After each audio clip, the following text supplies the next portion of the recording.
Hey everybody, Miles Benza again. I'm the games editor with Temple of Geek.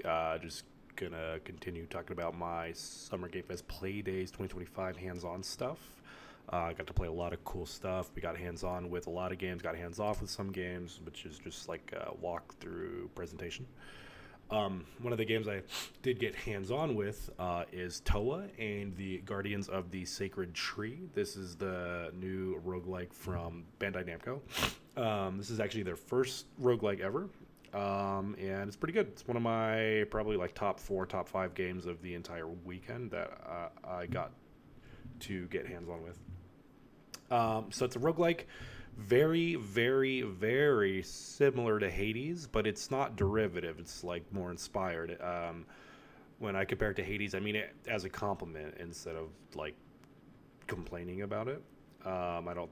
It does enough different from Hades to be unique and stand on its own, but the DNA is definitely still there.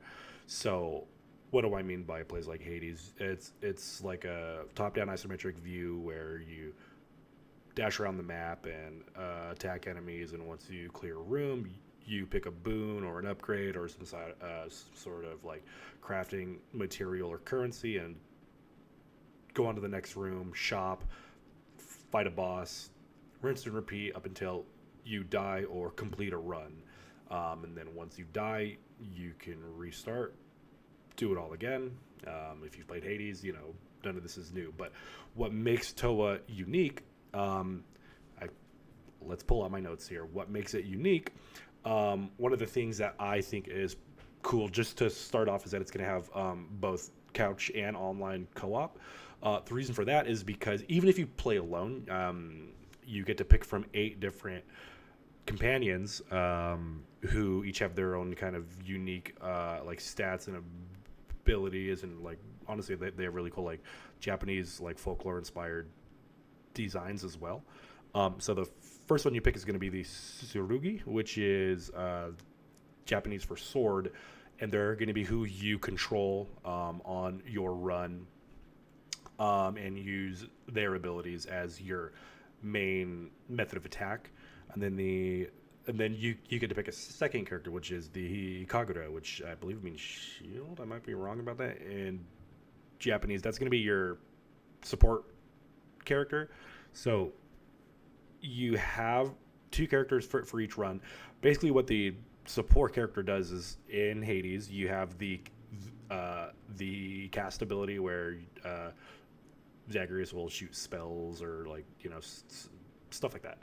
Basically, that's what the support ability is, but you get like twice as many options because you have 2 characters. And then if you play co-op, then they didn't really say, and we didn't get to play co-op. But my assumption is that when you play co-op, each player will just control each one and get the ability for whichever role uh, they picked. Each one character has different abilities for each role, so I'm not really sure how they're gonna balance that in co-op, but it's cool. I'm happy it's here. Let's see what else is different. So this this is another thing I'm not sure how it's gonna work in co-op. So basically, well, actually, I'm not even gonna make that point. That's okay. Um, for your run, you have 2 weapons. The main like katana, and then like a smaller wakizashi. At least that's all we were able to use. Weapons degrade over time, and so if your bar runs out, you'll have to switch, and then it's on a cooldown. Each weapon has their own attack speed and range, which of course can be changed, upgraded, and augmented as you go out through your run and pick boons or whatever they're calling them here. Excuse me. I think that's pretty unique compared to Hades. It just adds a little bit more depth to the combat. And I think I played for like 15, maybe 20 minutes. I was able to get to a boss, die, and then start another run. Um, and I really enjoyed it. Let me see. I have some more notes here. And then there's like a kind of they call it a fatal blow. It's like an ultimate attack that you can trigger that deals like tons of damage or gives your companion shield. You can fill that by taking hits or dealing damage. Pretty standard stuff. This is coming September 19th of this year. I was not. I did ask if it's coming to Switch too. I was asking everybody that, over the entire weekend. They were not able to answer it, but it is Steam Deck verified, so that's cool. And yeah, it's Bandai Namco's first roguelike ever, and I think as their first, they nailed it. This game, it feels good. It's crisp. It's very responsive. The art style and the music are great. And yeah, it's like very like Japanese lore heavy, which I like.